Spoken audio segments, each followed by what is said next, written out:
రాజకీయాల్లో power star Pawan Kalyan రావడమే పెద్ద సంచలనం. సూపర్ స్టార్గా ఉన్నప్పుడే కెరీర్ను పక్కన పెట్టి ప్రజలకు సేవ చేయాలనే లక్ష్యంతోనే పవన్ కళ్యాణ్ రాజకీయాల్లోకి ఎంట్రీ ఇచ్చారు. అయినా ఆంధ్రప్రదేశ్ ప్రజలు సుమారు దశాబ్దం పాటు ఆయనకు సేవ చేయడానికి అవకాశం ఇవ్వలేదు. అయితే 2024లో ప్రజలు ఆయనకు బ్రహ్మరథం పట్టారు. డిప్యూటీ సీఎంగా బాధ్యతలు స్వీకరించారు పవన్ కళ్యాణ్. బాధ్యతలు చేపట్టిన వెంటనే తన రూటే సెపరేట్ అంటూ పాలనపై తనదైన ముద్రను వేస్తున్నారు పవన్ కళ్యాణ్. ఎవ్వరు తప్పు చేసినా ఉపేక్షించబోనని, వారిపై చర్యలు ఉంటాయని హెచ్చరిస్తున్నారు ఆయన. ఒకవేళ తాను తప్పు చేసినా శిక్షార్హుణ్ణేనని మంగళవారం నిండు సభలో పవన్ కళ్యాణ్ పేర్కోవడం విశేషం. రాజకీయాల్లో పవన్ కొత్త వరవడిని తీసుకువస్తున్నారన్న టాక్ వినిపిస్తోంది ఇప్పుడు సర్వత్రా. పవన్ శాసనసభలో చేసిన కామెంట్లపై ప్రత్యేక స్టోరీ ఇప్పుడు చూద్దాం.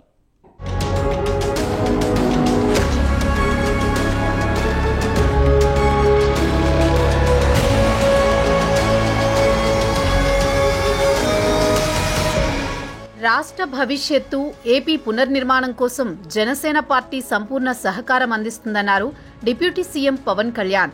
గవర్నర్ ప్రసంగానికి ధన్యవాదాలు తెలిపే తీర్మానంపై చర్చలో భాగంగా ఆయన మంగళవారం అసెంబ్లీలో మాట్లాడారు. ఎందరో మహానుభావులు తెలుగు నేలపై జన్మించారు. వారందరి స్ఫూర్తితో రాష్ట్రాన్ని ముందుకు తీసుకువెళదామని పిలుపునిచ్చారు. వైసీపీ పాలనలో రాష్ట్ర ఖజానా ఖాళీ కావడంతో పాటు పోలవరం, అమరావతి ఆగిపోయాయి. రాష్ట్రంలో శాంతి భద్రతలు పూర్తిగా అదుపు తప్పాయి. సహజ వనరులు దోపిడీకి గురయ్యాయి. పెట్టుబడులు కూడా రాకుండా చేశారు. రాష్ట్ర అభివృద్ధి కోసం చంద్రబాబు వంటి సుదీర్ఘ అనుభవం ఉన్న నాయకుడి ఆధ్వర్యంలో కలిసి పనిచేస్తాం. ఎవరూ కక్ష సాధింపు చర్యలకు పాల్పడవద్దు. అవినీతికి ఆస్కారం లేకుండా పనిచేయాలి. తప్పు చేస్తే జనసేన వారిపైన చర్యలు ఉంటాయి. నేను తప్పు చేసినా చర్యలు తీసుకోవాలి అని అన్నారు పవన్ కళ్యాణ్.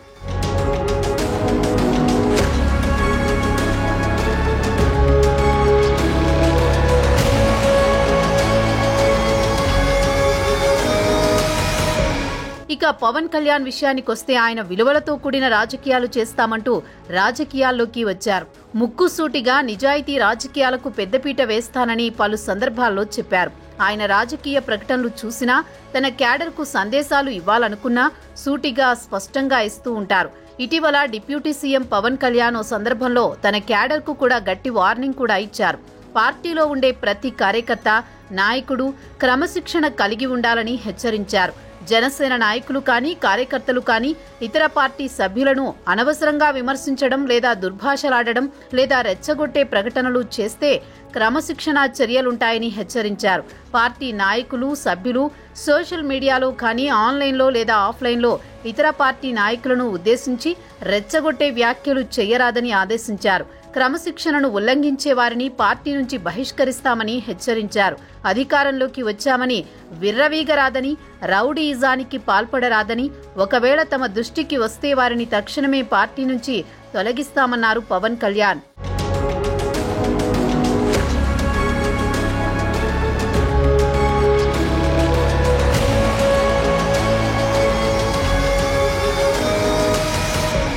ప్రతి ఎమ్మెల్యే లేదా ఎంపీలు, పార్టీ క్యాడర్ తప్పకుండా ప్రజలతో సన్నిహిత సంబంధాలు కలిగి ఉండాల్సిందే.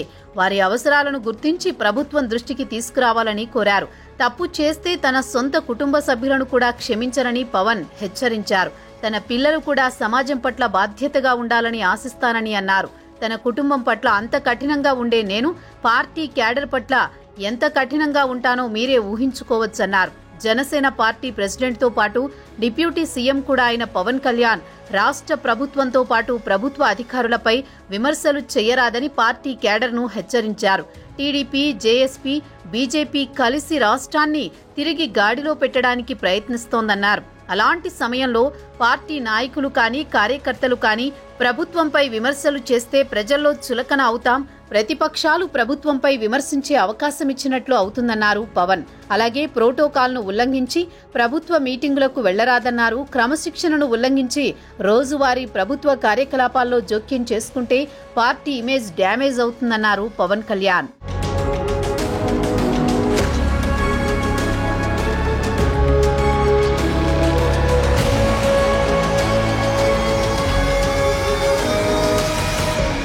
ఇదిలా ఉండగా ఇటీవలే టీడీపీ రాష్ట్ర అధ్యక్షుడు పల్లా శ్రీనివాసరావు పవన్ కళ్యాణ్ను ఆయన నివాసంలో కలిశారు. ఇరువురు నాయకులు, ఇరు పార్టీకి చెందిన నాయకులు, క్యాడర్ల మధ్య సన్నిహిత సంబంధాలు కొనసాగించేందుకు ప్రయత్నించాలని నిర్ణయించారు. ఒకరిపై ఒకరు విమర్శించుకోకుండా ప్రతిపక్ష వైసీపీకి అవకాశం ఇవ్వకుండా జాగ్రత్త పడాలని నిర్ణయించారు. ప్రజల్లో కూటమి ప్రభుత్వం ఇమేజ్ పెంచేందుకు ప్రయత్నించాలనుకున్నారు. వైసీపీ ప్రభుత్వంలో ప్రజలు ఎదుర్కొన్న ఇబ్బందుల గురించి ప్రజలకు వివరించి చెప్పాల్సిన బాధ్యత క్యాడర్పై ఉంటుంది. ప్రజలకు సుపరిపాలన అందించాలని నిర్ణయించారు. చాలా సంవత్సరాల తర్వాత రాజకీయాల్లో ఉన్నత విలువలు పాటించే నాయకుడు వచ్చాడన్న టాక్ ఏపీ ప్రజల్లో వినిపిస్తోంది. మరి జనసేన నాయకులతో పాటు క్యాడర్ కూడా సహాయ సహకారాలు అందిస్తే గాడి తప్పిన ఏపీని పవన్ కళ్యాణ్ తిరిగి గాడిలో పెట్టగలరన్న నమ్మకం ఆంధ్రప్రదేశ్ ప్రజల్లో ఉంది. ఆ దిశగానే అడుగులేస్తున్నారు జనసేనాని పవన్ కళ్యాణ్.